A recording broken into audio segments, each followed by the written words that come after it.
ትልቁ ስኬት ጫፍ ላይ መውጣት ሳይሆን ስኬትን ተሸክሞ መቆየት ነው።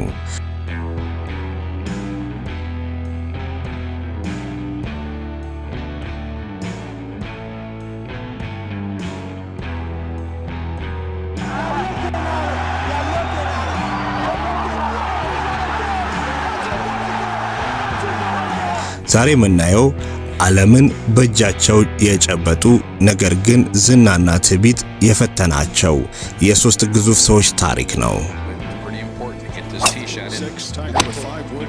ታይገር ውድስ የጽናት ተምሳሌት ነው። ታይገር በ1975 ካሊፎርኒያ ተወለደ። አባቱ ኤሪስ ውድስ የቪየትናም ጦርነት ተዋጊ ነበር። ታይገር ገና በ2 ዓመቱ ጎልፍ መጫወት ጀመረ። አስቡት፣ በ2 ዓመቱ አባቱ ልጁን የዓለም ታሪክ የሚቀይር እንደሆነ ያምን ነበር።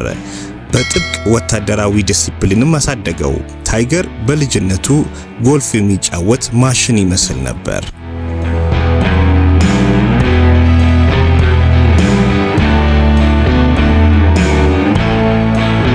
ገና በ21 ዓመቱ ማስተርስን በታሪካዊ ውጤት አሸነፈ። ጎልፍ ለሀብታሞችና ለነጮች ብቻ የሚለውን አስተሳሰብ ሰበረ።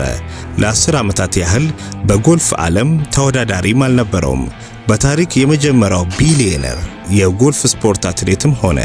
ሁሉም ሰው ታይገር ውድስን መሆን ይፈልግ ነበር።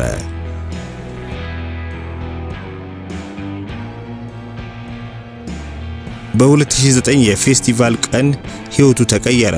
በትዳር ማጭበርበር ስሙ በዓለም ፊት ጠፋ። በሚሊዮኖች የሚቆጠር ዶላር የሚከፍሉት ድርጅቶች እንደ ናይኪ፣ ጋቶርድ ጥለውት ሄዱ። ከዚህም በላይ የጀርባ ጉዳት አጋጠመው። በዚህም ስቃይ ውስጥ ከተተው። በ2017 በመንገድ ላይ መድኃኒት ወስዶ በፖሊስ ሲያዝ የሚያሳዩ ምስሎች ወይንም ማክሸት ሲወጣ ብዙዎች ታይገር አበቃለት አሉ።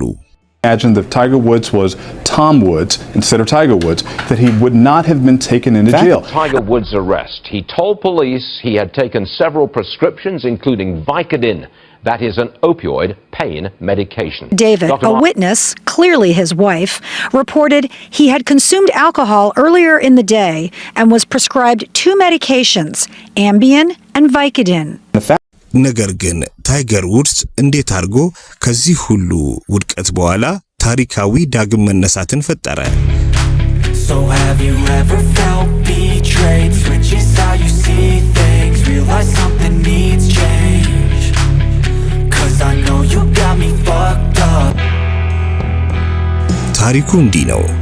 ነገር ግን ታይገር ጽናትን መረጠ። 4 ጊዜ የጀርባ ቀዶ ጥገና ሕክምና አደረገ። በ2019 ከ11 ዓመታት ቆይታ በኋላ ማስተርስን በድጋሚ ያሸነፈ።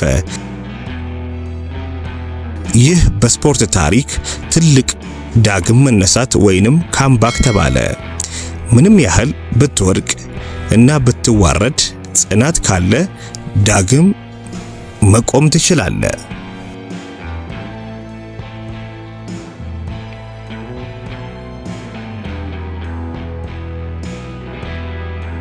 ኦጄ ሲምፕሰን የፈረሰው አምልኮ፣ ከድህነት ወደ አሜሪካ ፍቅር። ኦጄ ወይንም ኦሪየንታል ጄምስ የተወለደው በ1947 በሳን ፍራንሲስኮ ነው።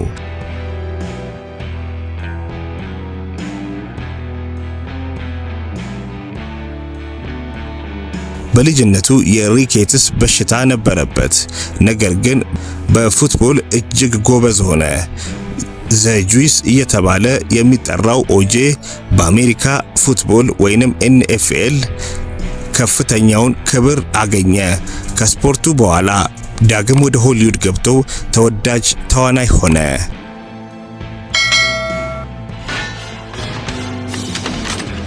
የዘመኑ ታላቅ ክርክር O.J. Simpson, at this point a fugitive from justice, suspected of murder. ሰኔ 1994 የቀድሞ ሚስቱ ኒኮል ብራውን እና ጓደኛዋ ሮን ጎልድማን ተገድለው ተገኙ። ኦጄ ዋናው ተጠርጣሪ ሆነ። በሚሊዮኖች የሚቆጠር ሕዝብ በቀጥታ ስርጭት የተከታተለው የነጭ ብሮንኮ መኪና ሩጫ ወይንም ብሮንኮ ቼዝ ተደረገ። በ1995 ፍርድ ቤቱ ነፃ ነው ቢለውም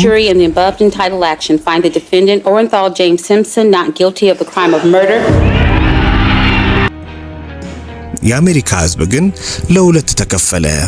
ሕይወቱ መመሰቃቀል ጀመረ። ከነፃ መለቀቁ በኋላ ሕይወቱ እንደ ቀድሞ አልሆነም፣ ክብሩንም አጣ። በኋላ በ2007 በዝርፊያ ወንጀል ተከሶ ለ9 ዓመታት ታሰረ። የነበረው ዝናና ፍቅር ወደ ጥላቻ ተቀየረ። ኦጄ ሲምፕሰን በቅርቡ ሚያዝያ 2024 ከዚህ ዓለም በሞት ተለይቷል። የሱ ታሪክ ትልቁ ትምህርት ስብዕና እና ዝና ምን ያህል ተሰባሪ እንደሆኑ ነው። ትልቁ ሀብት ዝና ሳይሆን ስምዕና ታማኝነት ነው። አንድ ጥርጣሬ የሕይወትን ዘመን ስራህን ሊያፈርሰው ይችላል።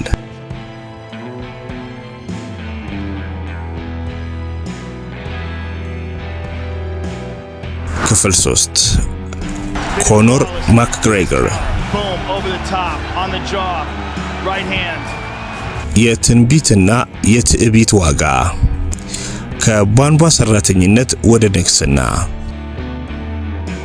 ኮኖር አየርላንድ ውስጥ በድህነት ያደገ ልጅ ነው። የቧንቧ ሰራተኛ ሆኖ ይሰራል። ነገር ግን አንድ ቀን ሻምፒዮን እሆናለሁ ብሎ ለራሱ ቃል ገባ። በዩኤፍሲ ውስጥ በሰከንዶች ውስጥ ሰዎችን በማሸነፍ ዓለምን አስደነገጠ።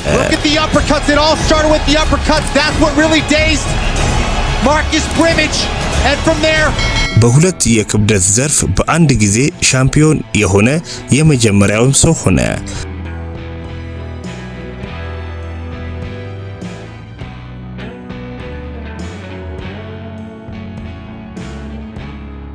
ከፍሎይድ ሜይዌዘር ጋር በቦክስ ተጋጥሞ በሚሊዮን የሚቆጠር ዶላር አፈራ።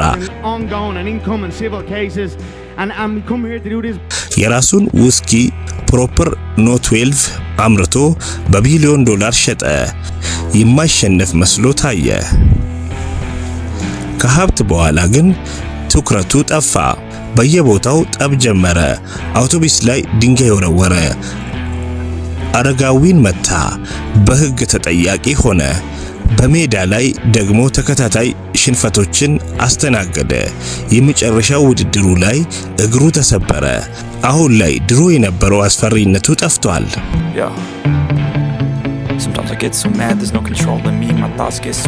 ኮኖር ዛሬም ሀብታም ነው።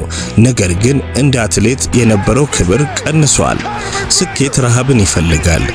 አንዴ ከጠገብክና በራስህ ትዕቢት ከተሞላ ከስር ያሉት ወጣቶች አንተን ጥለው ያልፋሉ። ትህትና የስኬት መከላከያ ቅጥር ነው። ታይገር ውድስ በጽናቱ፣ ኦጄ ሲምፕሰን በታማኝነት ጉድለት፣ ኮኖር ማክግሬገር ደግሞ በትዕቢት የሚታወሱ ታሪኮችን ጥለውልናል። ሕይወት ኳስ ነች። ዛሬም ጫፍ ላይ ብትሆን ነገ ላይ የት እንደምትሆን አታውቀውም። ዋናው ነገር በወደክበት ሰዓት የምታሳየው ማንነት ነው። አንተ ከነዚህ ሶስቱ አትሌቶች ሕይወት ምን ተማርክ? ጽናት ቫይብስን ሰብስክራይብ በማድረግ መሰል ታሪኮችን ተከታተል። ለውጥ ከውስጥ ይጀምራል። ጽናት ቫይብስ፣ ጽናት ለሁሉም ነው። በሚቀጥለው ቪዲዮ እስከምንገናኝ ቸር ሰንብቱ። ጽናት ቫይብስ፣ ጽናት ለሁሉም። ይህ ቪዲዮ እንደጠቀማችሁ ተስፋ እናደርጋለን። ሐሳብ አስተያየታችሁን ኮሜንት ላይ ጻፉልን። ሰብስክራይብ፣ ላይክ እና ሼር ማድረጉን አይርሱ። ጽናት ቫይብስ ነው። ጽናት ለሁሉም፣ ጽናት ለሁሉም።